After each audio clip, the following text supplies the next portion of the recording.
Hello everybody, and welcome to your Top Think Tanks review. I am your host, Bryce Dolan. Now today we're going to cover 5 of your top 50 United States think tanks, and we're going to look at an article from each think tank. To begin the show with the Center for American Progress, we look at new social support for LGBT and Indian seniors. Next, the Center for Global Development explains why Liberia's public school system is failing. Then with some lighthearted news, the Pew Research Center shows us proof that physical books are still more popular than digital or ebooks. And then the Earth Institute at Columbia University looks at a rise of arsenic in the water in Southeast Asia.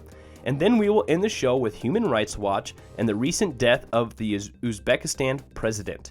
Now, seniors and their caregivers are often socially isolated and face barriers to accessing the support services they need to ensure their economic security, health, and well-being. Now, currently, the Older Americans Act mandates that states outline and submit to the federal government plans to provide home and community-based services to seniors and their family caregivers. Now, while the Older Americans Act already requires states to focus their efforts on certain groups of seniors, including those with mental and physical disabilities or language barriers, the ACL's proposal would expand the definition of seniors. The definition would explicitly include older adults who are LGBT, American Indians, refugees, Holocaust survivors, and victims of political, social, or religious discrimination or persecution. This expanded definition is a win-win for seniors and their caregivers, who desperately need more support, and for states, which would be able to more efficiently target their resources to those in need. Now, LGBT older adults squarely fit the definition of greatest social and economic need.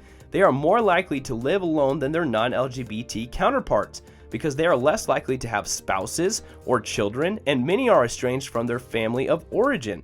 Now, LGBT older adults are also more likely to face employment discrimination, have limited access to adequate health care, exclusion from legal marriage and government safety net programs, and an increased likelihood of living alone all contribute to economic insecurity for older LGBT people.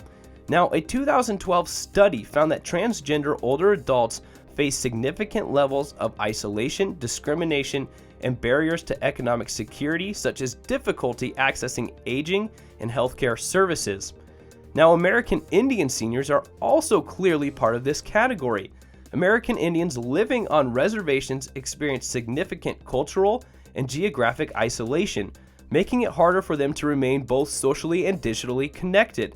For example, 63% living on tribal lands lack access to an adequate broadband service, limiting their access to health services, online social networks and communications, public services and support, employment opportunities, and the ability to engage in online educational programs. Now, American Indians also face severe barriers to healthcare access, and American Indian seniors experience poverty at more than double the rate of their white counterparts. So this new definition to cover seniors of the LGBT and American Indian communities is huge, and a huge step forward for these seniors. Now next, the Center for Global Development shows us how and why Liberia's public school system is failing. After years of civil war followed by the 2014 Ebola epidemic, the Ministry of Education does not have the capacity to run the national school system. Teachers often aren't paid, and as a result, often don't show up. Many students don't either. More than 60% of school-aged children in Liberia aren't in school, placing Liberia in the lowest percentile of net enrollment rates in the world. Not that going to school is a guarantee of much. Among adult women who reached 5th grade in Liberia, only 1 in 5 can read a single sentence. Now, it's hard to tell parents to keep their kids in school when they're unlikely to learn how to read. Now, earlier this year, Liberia came out with a proposal to change its education system into American-style charter schools. These charter schools would be free with no selective admissions and staffed by qualified unionized teachers on the government payroll. Now, rather than opposing the charter school plan, many local stakeholders wanted to be a part of the program. Local education operators and aid donors working in Liberia wanted to see a serious evaluation before committing to any funding to current or future plans.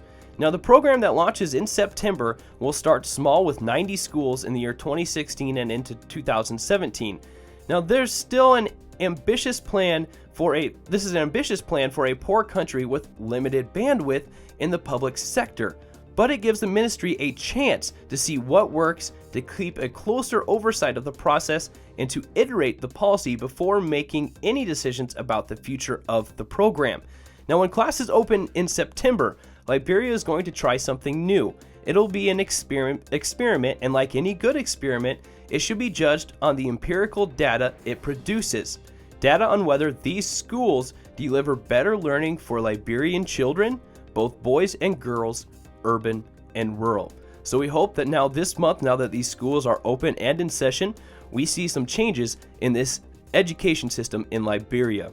Now, switching over to the Pew Research Center, they recently looked into America's consumption of content. Today, Americans have a large variety of content available to them at all times and in a number of different ways. Phones, tablets, computers, you name it. Yet, even as the number of ways people spend their time has expanded, Pew Research Center survey finds that the share of Americans who have read a book in the last 12 months has remained largely unchanged since 2012. As you can see, the percentages bounce around in the mid to high to low 70 percentile. Now, when people reach for a book, it is more likely to be a traditional print book than a digital product. Fully 65% of Americans have read a print book in the last year. More than double that share has read an ebook, 28%. And then 4 times that share has consumed the book content via audiobook, only 14%. But while print remains at the center of the book reading landscape as a whole, there has been a distinct shift in the ebook landscape over the last 5 years. Americans increasingly turn to multi-purpose devices such as smartphones and tablet computers rather than dedicated e-readers when they engage with an ebook document. Now, the share of ebook readers on tablets has more than tripled since 2011, and the number of readers on phones has more than doubled over that time. Now, while the share reading on ebook reading devices has not changed, smartphones has significantly increased, playing an especially prominent role in the e-reading habits of certain demographic groups, such as non-whites and those who have not attended college. Now, following a slight overall decline in book readership between 2011 and 2012, the share of American adults who read books in any format has remained largely unchanged over the last 4 years. Some 73% of Americans report that they have read at least one book in the last year. That is nearly identical to the 74% who reported doing so in a survey conducted in 2012, although lower than the 79% reported doing so in 2011. Now, Americans read an average of 12 books per year, while the typical American has read 4 books in the last 12 months. Each of these figures is largely unchanged since 2011, when Pew Research Center first began conducting surveys of Americans' book reading habits. Now, let me leave you with this one last statistic. In our continuing growing digital world, nearly 4 in 10 Americans still read print books exclusively, compared to only 6% of ebook readers. So I thought that was a little fun, more lighthearted news, something that I didn't know, and hopefully you learned something new, because with this new day and age, you really wouldn't expect digital books and e-readers to be less popular than print books. Now, moving on to something a bit more serious, the Earth Institute of Columbia University shows the imminent risk of arsenic entering the groundwater in Southeast Asia. Large-scale groundwater pumping is opening doors for dangerously high levels of arsenic to enter some of Southeast Asia's aquifers. Now, with water now seeping in through riverbeds with arsenic concentrations more than 100 times the limit of safety. Let me say that one more time. With the water seeping through riverbeds with arsenic concentrates more than 100 times the limit of safety. Now, normally groundwater levels in this monsoon region are higher than the rivers, so water flows from aquifers into adjacent waterways. Now, a few years ago, however, scientists began noticing that large-scale groundwater pumping around cities like Hanoi was lowering the groundwater level. So much so that the flow had reversed in some areas and river water was making its way into the aquifers instead.